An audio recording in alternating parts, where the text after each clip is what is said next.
السلام عليكم ورحمة الله وبركاته. راضي ولا مو راضي؟ خصك تفهم بأنه الإسلام هو دين الدولة. كان معاكم عبد السميع يوسف. قال لك راضي ولا مش راضي؟ طيب، نحن نرضى بما يرضي الله ورسوله، وما نرضاش الشيء الذي ما يرضيش الله ورسوله. وسوف نرى هذه الحملة، أنت الذي تريد أن تمهد لها وتبرر لها، هل هذا شيء يرضي الله ورسوله أم لا؟ نشوفوا، لأني عارفك أنت الله يهديك وعلي بالحاج وجماعتكم، نعرف باللي تلبسون لباس الشرع لكل شيء يوافق هواكم، حتى ولو كان ليبرالي، علماني، حزب بعثي، اشتراكي، شيوعي، معروفين انتم، الله يهديكم. الشاهد بارك الله فيكم، الان باش يخرج وينصح، خرج لكي يبرر ويلبسهم لباس الشرعي. خلينا نسمعوا عبد السميع يوسف الله يهديه. افهم بأنه هذا الذي يقول أنا مانيش راضي لأنه رأى منكرا وأراد تغييره.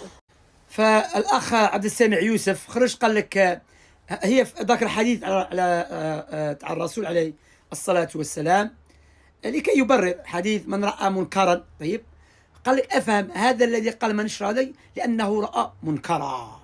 طيب، ما رأى؟ تعرف الذي خرجوا قالوا مانيش راضيين في فيديوهاتهم، قالوا نريد دولة مدنية. تعرف ما معنى دولة مدنية؟ نعرفك باللي انتم ما عندكم أي إشكال، تبع اشتراكي، ليبرالي، علماني، تبعوا دولة مدنية. دولة مدنية ليس معناتها يريدون تطبيق شرع الله. أكبر منكر الأضرحة تعبد من دون الله، على ما خرجوش. أكبر منكر كذلك ترك الصلاة، على ما خرجوش. كذلك منكر من أكبر منكر الاحتفالات، اختلاط الرجال والنساء، نساء عاريات، لماذا ما خرجوا؟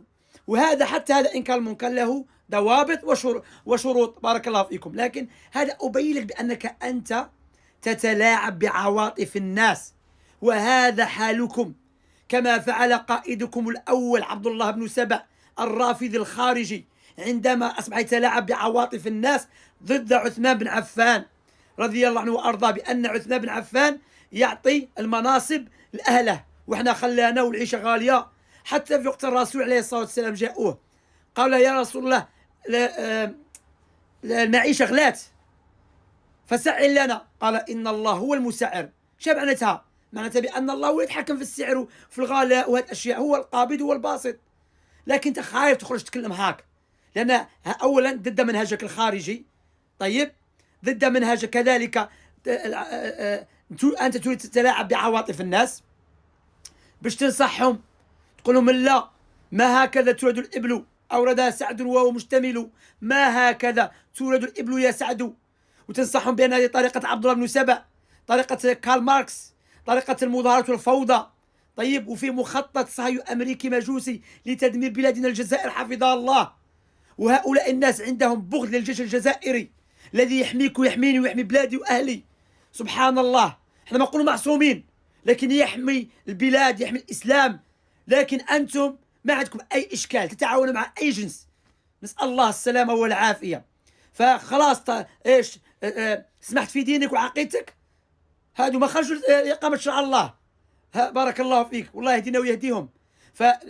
جزاه الله خيرا. الحملة الثانية الذي خرج قالوا نحن مع بلادنا، هذو عندهم وعي وفكر وفهم عميق للقضية التي تدور حول بلادنا الآن في العالم. أنا بالله عليك، هذه الحملة كما ذكرت مرة أخرى نزيدها، ليس كل من شارك في هذه الحملة مانيش راضي، راهم يبغوا الشر البلد، يريدون لا، بعضهم غرر بهم وعندهم مشاكل اجتماعية عائلية، نسأل الله أن يفرج علينا وعليهم، أيوة، على كل مقبول. لكن فهمني، لماذا هذه الحملة وهذا الهاشتاج خرج عندما خرج الصهيوني المسيحي؟ واسمع هذه. نعم، آخر الأنظمة الدكتاتورية نظام الجزائر الذي دعم بشار الأسد على مدار 14 سنة، بنقول له طبون جايينك، ترانا جايينك يا طبون. سبحان الله، لماذا أخي عبد السميع يوسف الله يهديك؟ كيف هذا الهاشتاج خرج؟ كي خرج هذا الخبيث يهدد في الرئيس تبون وفقه الله، هو مش هم الرئيس، هم البلد، تدمير البلد. طيب، كذلك كي خرج أصوات أخرى تريد الشر لبلادنا الجزائر. سبحان الله. فأنا ذكرت والله في مخطط صهيوني أمريكي مجوسي لتدمير الدول العربية السنية خاصة فتوبلس الجزائر وغيرها. طيب، فكيف؟ باستغلال المنافقين واستغلال بعض الشباب في الجزائر الذي عندهم مشاكل، فلقلة فهمهم وعلمهم وفقههم كما أقول لك يستغلونهم لتدمير بلادهم. فنسأل الله سبحانه وتعالى أن يحفظ بلاد الجزائر شعبا وحكومة، وأن يوفق الحكومة الجزائر لما يحب ويرضاه، وأن يوفق رئيس تبون لما يحب ويرضاه، ويجعل كما أقول لك ينفع البلاد والعباد. لأن نعم لا شك ولي الأمر عليه كما أقول لك مسؤولية، ما لا شك في ذلك، لكن طريقة الرسول عليه الصلاة والسلام ندعو لولي الأمر ونقف مع بلادنا ومع حكوماتنا فيما يحب الله ويرضاه. لكن خاصة في هذا الوقت يا عبد السامع يوسف، هذا الوقت راك تشوف الصهاينة لعنة الله عليهم يريدون أمريكا والغرب عندهم مخطط. أنت باش توقف مع بلادك تقول لهم الإصلاح ما يكون هكذا، خرج وتريد تبرر. حسبنا الله ونعم الوكيل عليكم أيها أنت نعرف شيخك علي بالحاج الذي كفر الجزائر الدولة في التسعينات.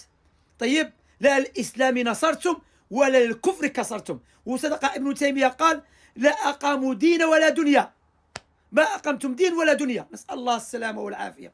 فالله المستعان، ونسأل الله نجمع شملنا أهل الجزائر على القرآن والسنة، ونسأل الله سبحانه وتعالى أن يحفظ جميع بلدان الإسلامية من هذا المخطط الخبيث. اللهم آمين.